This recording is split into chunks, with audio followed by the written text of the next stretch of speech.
नमस्कार। आज हम एक बहुत ही जानी पहचानी पर शायद कम समझी जाने वाली चीज पर करीब से नजर डालेंगे। हमारी पलकें यानी आईलिड्स। हमारे पास जो जानकारी है वो ऑप्थेल्मिक असिस्टेंट जैसी परीक्षाओं के लिए तो महत्वपूर्ण है ही, पर मुझे लगता है ये आमतौर पर भी काफी दिलचस्प है। बिल्कुल।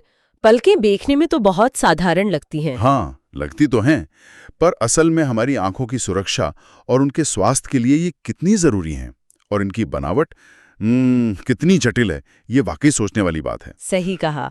तो चलिए आज इसी पर बात करते हैं। हाँ, तो हम समझेंगे कि पलकें हैं क्या, इनके मुख्य काम क्या क्या हैं, इनकी अंदरूनी बनावट मतलब परतें कौन सी हैं, कौन सी ग्रंथियां हैं, और हाँ, इनसे जुड़ी जो आम समस्याएं होती हैं वो भी देखेंगे। ठीक है। तो शुरू करें। हाँ। पलकें असल में हैं क्या, मतलब परिभाषा के तौर पर? देखिए, ये त्वचा और मांसपेशियों की बनी पतली सी परतें हैं। इनका काम है नेत्रगोलक यानी आईबॉल को ढक कर रखना। अच्छा, और दो होती हैं ना, ऊपर और नीचे? हाँ, ऊपरी पलक और निचली पलक। ऊपरी वाली थोड़ी बड़ी होती है और ज्यादा हिलती डुलती भी है। नीचे वाली छोटी है और कम हिलती है।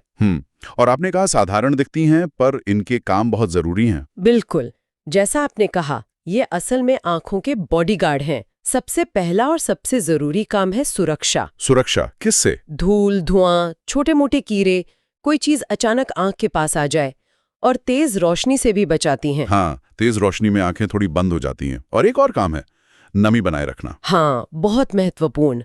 जब हम पलक झपकाते हैं, ब्लिंकिंग जिसे कहते हैं, तो हमारे आंसू की परत यानी टीयर फिल्म पूरी आंख की सतह पर, खासकर कॉर्निया और कंजंक्टाइवा पर एक सार फैल जाती है। अच्छा, और ये फैलना क्यों जरूरी है इतना? देखिए, ये जो टीयर फिल्म है, ये आंख को चिकनाई देती है, पोषण देती है और इन्फेक्शन से भी बचाती है। अगर ये ठीक से ना फैले तो कॉर्निया सूख सकता है। ओह, मतलब सूखापन, जलन। हाँ, और धुंधला दिखना या खरोच आने का खतरा भी रहता है। तो कॉर्निया के स्वास्थ्य के लिए ये बहुत जरूरी है। समझ गया। तो झपकना एक तरह से आंखों की देखभाल है और सफाई भी करती हैं शायद। हाँ बिल्कुल, कोई छोटा मोटा कण अगर आंख में चला जाए तो झपकने से वो भी बाहर निकल जाता है। ठीक है, अब जरा इनकी बनावट देखते हैं। अंदर से परतें होती हैं इसमें, है ना? बाहर से अंदर की तरफ चलें तो हाँ, कई परतें हैं। सबसे बाहर तो है त्वचा, स्किन, और ये हमारे शरीर की सबसे पतली त्वचा में से एक है। और इसमें वो फैट नहीं होता, सबक्यूटेनियस फैट? नहीं, इसमें सबक्यूटेनियस फैट नहीं होता। त्वचा के ठीक नीचे एक बहुत ढीला सा टिश्यू होता है, सबक्यूटेनियस एरियोलर टिश्यू। ढीला सा? अच्छा। हाँ, ये इतना ढीला होता है कि अगर चोट लगे तो खून यहीं आसानी से जमा हो जाता है और सूजन भी जल्दी आ जाती है। अरे हाँ, वो जो ब्लैक आई हो जाता है चोट लगने पर, वो इसी वजह से? बिल्कुल, इसी ढीले टिश्यू की वजह से वो इतनी आसानी से बनता है। इसमें दो मुख्य मांसपेशियां हैं। एक है ऑर्बिक्युलरिस ऑक्यूलाई। ऑर्बिक्युलरिस ऑक्यूलाई? ये आंख बंद करने वाली है ना? हाँ, यही आंख को बंद करने का काम करती है। और इसे सातवीं क्रेनियल नर्व यानी फेशियल नर्व CN7 कंट्रोल करती है। ठीक है, और दूसरी? दूसरी है लेवेटा पाल्पेब्रे सुपीरियोरिस। ये नाम थोड़ा लंबा है, पर काम सीधा। ये सिर्फ ऊपरी पलक को ऊपर उठाती है। अच्छा, ये सिर्फ ऊपर वाली पलक के लिए। और इसे कौन सी नर्व कंट्रोल करती है? इसे तीसरी cranial nerve oculomotor nerve CN3 control करती है। ओके, तो त्वचा, ढीला टिश्यू, फिर मांसपेशियां, इसके बाद फिर एक और ढीली परत आती है, सबमस्कुलर एरियोलर टिश्यू। इसमें खून की नलिकाएं और नसें होती हैं। और फिर आती है पलक की सबसे मजबूत परत, जिसे फाइब्रस लेयर या टार्सल प्लेट कहते हैं। टार्सल प्लेट, ये क्या करती है? ये एक मजबूत रेशेदार प्लेट ऐसी होती है जो पलक को उसका सही आकार और ढांचा देती है, उसे मजबूती देती है। अच्छा, जैसे एक फ्रेम की तरह। हाँ, कुछ वैसा ही समझ लीजिए। और ये परीक्षा के लिहाज से भी महत्वपूर्ण है, क्योंकि इसी टार्सल प्लेट के अंदर कुछ बहुत जरूरी ग्रंथियां होती हैं, मेबोमियन ग्लैंड्स। मेबोमियन ग्लैंड्स, हाँ, इनका नाम सुना है। और सबसे अंदर की परत कौन सी है? सबसे अंदरूनी परत है पैल्पेब्रल कंजंक्टिवा। ये एक पतली, नम श्लेष्म झिल्ली म्यूकस मेम्ब्रेन है जो पलक के अंदर की तरफ होती है और आंख की सतह को छूती है। ठीक है, अब इन ग्रंथियों पर आते हैं। आपने कहा मेबोमियन ग्लैंड्स टार्सल प्लेट में होती हैं। ये इतनी खास क्यों हैं? ये बहुत ही खास हैं। ये ग्रंथियां एक तेल जैसा पदार्थ बनाती हैं जिससे मिब्बम कहते हैं। तेल जैसा पदार्थ। हाँ, और ये तेल हमारी आंसू की परत टीयर फिल्म की सबसे बाहरी लिपिड लेयर बनाता है। इसका काम है आंसुओं को जल्दी से भाप बनकर उड़ने से रोकना। अच्छा, जैसे पानी के ऊपर तेल डाल दें तो वो उड़ता नहीं जल्दी, वैसा कुछ। बिल्कुल वही। ये आंखों को नम बनाए रखने में मदद करता है। और अगर इन ग्रंथियों का रास्ता किसी वजह से बंद हो जाए तो अंदर वो तेल जमा होकर एक गांठ बना लेता है जिसे चुलेजियन कहते हैं। ओहो, कैलेजियन। और अगर ये ग्रंथियां ठीक से काम ना करें तो आंखें सूखी महसूस होती होंगी? हाँ, ड्राई आई सिंड्रोम में इनका ठीक से काम न करना एक बड़ा कारण होता है। आंसू की परत स्थिर नहीं रह पाती। समझ गया। वाकई बहुत महत्वपूर्ण है ये। और भी ग्रंथियां हैं क्या पलकों में? हाँ, दो और मुख्य प्रकार की हैं। एक है ग्लैंड्स ऑफ ज़ाइस। ये पलकों के बालों यानी आईलैशेस की जड़ों से जुड़ी होती हैं। ये भी एक तरह की तेल बनाने वाली ग्रंथियां हैं, मॉडिफाइड सेबेशियस ग्लैंड्स। और इनसे क्या होता है? अगर इनकी नलिका बंद हो जाए या इन्फेक्शन हो जाए तो स्टाई बनता है, जिसे आम भाषा में गुहेरी कहते हैं। अच्छा, गुहेरी। और तीसरी कौन सी? वो है ग्लैंड्स ऑफ मॉल। ये भी पलकों के बालों के पास होती हैं, पर ये संशोधित पसीने की ग्रंथियां हैं, मॉडिफाइड स्वेट ग्लैंड्स। इनके इन्फेक्शन से भी स्टाई हो सकता है, जिससे एक्सटर्नल स्टाई कहते हैं। ठीक है, तो माइबोनियन, ज़ाइस और मॉल तीनों की रुकावट या इन्फेक्शन से दिक्कतें हो सकती हैं। अब जरा खून की सप्लाई और नसों की बात कर लें। जरूर।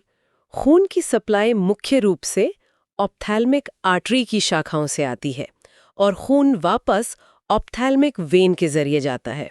और नसें महसूस करने वाली, मतलब sensory nerves? Sensory supply trigeminal nerve से आती है, जो 5वीं क्रेनियल नर्व वी है। ये हमें पलक पर स्पर्श, दर्द, तापमान महसूस कराती है। और हरकत कराने वाली नसें, मोटर नर्व्स, वो तो हमने मांसपेशियों के साथ देखी थी। हाँ, दो मुख्य तो वही हैं। लिवेटा मसल जो ऊपरी पलक उठाती है, उसे तीसरी क्रेनियल नर्व CN3 कंट्रोल करती है। और अगर इसमें दिक्कत आ जाए तो? अगर CN3 में पैरालिसिस हो जाए तो लिवेटा मसल काम नहीं करेगी और ऊपरी पलक नीचे गिर जाएगी। इसे प्टोसिस कहते हैं। आंख पूरी खुल नहीं पाएगी। अच्छा, प्रोटोसिस। और ऑर्बिकुलरिस मसल जो आंख बंद करती है? उसे 7वीं क्रेनियल नर्व CN7 कंट्रोल करती है। अगर इसमें पैरालिसिस हो जाए तो व्यक्ति आंख पूरी तरह से बंद नहीं कर पाता। ये भी एक समस्या है, क्योंकि आंख खुली रहने से सूख सकती है। हम्म। कोई और मांसपेशी या नर्व? एक छोटी सी मांसपेशी और है, मोलर्स मसल। ये ऊपरी पलक में होती है और इसे सिंपैथेटिक नर्वस सिस्टम कंट्रोल करता है।